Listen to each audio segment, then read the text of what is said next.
Alright guys, this truck has been sitting all winter. Let's see if she starts. It's got the 6.5 in her, Detroit diesel.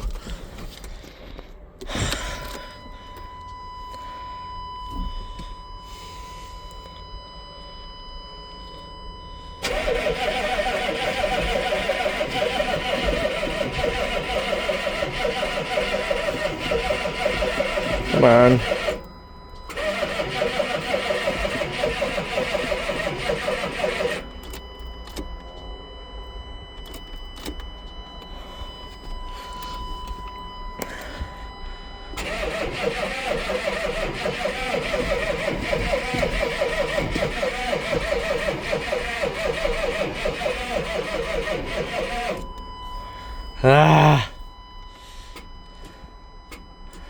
I need to get a jumper to jump the batteries. Figured something would happen like this. Figured it'd actually start though, but